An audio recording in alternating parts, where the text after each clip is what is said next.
अक्सर लोगों के मन में एक जिज्ञासा अक्सर सामने आती है कि जब महिला नागा साधु पीरियड्स में होती हैं तो वे महाकुंभ में स्नान कैसे करती हैं और इसके लिए क्या नियम होते हैं। आपने पुरुष नागा के बारे में तो कई बातें सुनी होंगी, पर महिला नागा साधु की बात करने से भी लोग घबराते हैं, क्योंकि यह महिला नागा अपने चमत्कारों को गुप्त रखती है और सिर्फ ईश्वर से संपर्क साधने के लिए ही उनका इस्तेमाल करती है।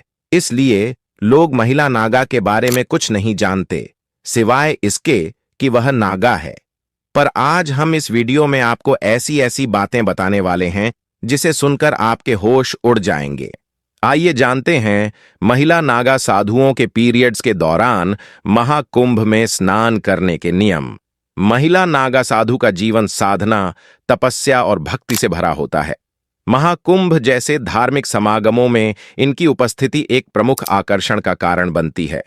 महिला नागा साधुओं के जीवन में कई सख्त नियम और परंपराएं शामिल हैं, खासकर पीरियड्स या मासिक धर्म के दौरान।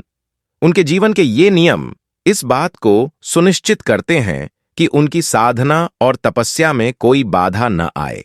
आइए जानते हैं कि महिला नागा साधु पीरियड्स के दौरान महाकुंभ में स्नान और अन्य धार्मिक प्रक्रियाओं को कैसे संपन्न करती हैं।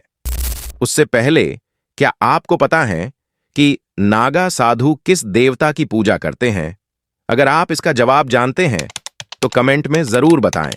दोस्तों, आपको बता दें, पुरुष नागा साधु दिगंबर रहते हैं।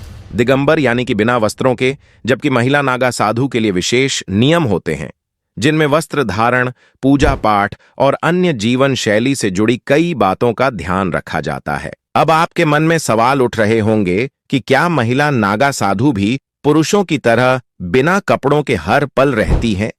महिला नागा साधु दिगंबर यानी निर्वस्त्र नहीं रह सकती।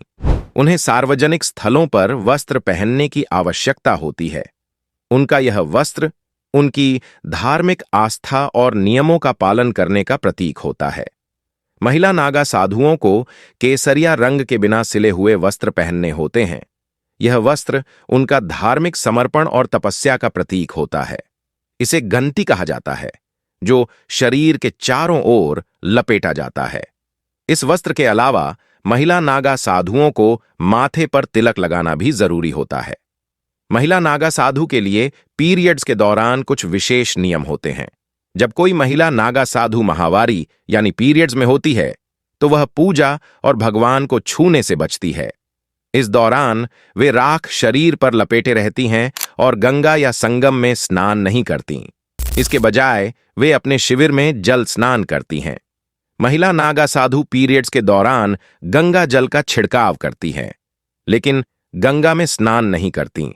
इसके अलावा वे एक छोटा वस्त्र बहाव के स्थान पर लगा लेती हैं ताकि धार्मिक और शारीरिक शुद्धता बनी रहे। कुंभ के दौरान महिला नागा साधु के लिए एक विशेष माई बाधा बनाया जाता है, जिसमें सभी महिला नागा साधु रहती हैं। महिला नागा साधुओं का आहार बहुत ही साधारण और प्राकृतिक होता है।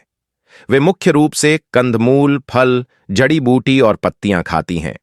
उनका भोजन बिना पका हुआ होता है और वे शाकाहारी होती हैं। इसके अलावा महिला नागा साधु का दिन पूजा पाठ और ध्यान से शुरू होता है। वे सुबह ब्रह्म मुहूर्त में उठकर शिवजी का जाप करती हैं और शाम को भगवान दत्तात्रेय की पूजा करती हैं। लंबे लंबे बाल, भभूत से लिपटा नंगा बदन, हर पल नशे में डूबी रहना, क्या यही पहचान है एक महिला नागा साधु की? कैसी है इनकी रहस्यमयी दुनिया?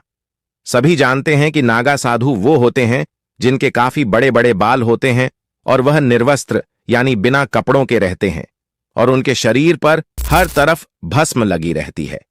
लेकिन नागा साधु के बारे में इतने सारे फैक्ट हैं जिनके बारे में बहुत कम लोग जानते हैं।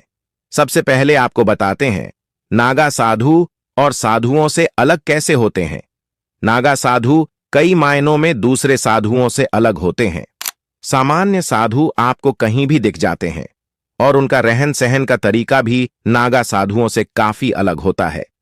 नागा साधु हर तरीके से इस दुनिया से दूर रहकर तपस्या करते हैं और अलग ही लाइफ जीते हैं। कोई भी बेहद कठिन परीक्षा और लंबे प्रोसेस के बाद नागा साधु बनता है। नागा साधु बनने की प्रक्रिया भी बहुत दिलचस्प है। नागा साधु बनने के लिए एक पूरी प्रोसेस होती है और इसमें कई लेवल पार करने के बाद ही कोई नागा साधु बन पाता है।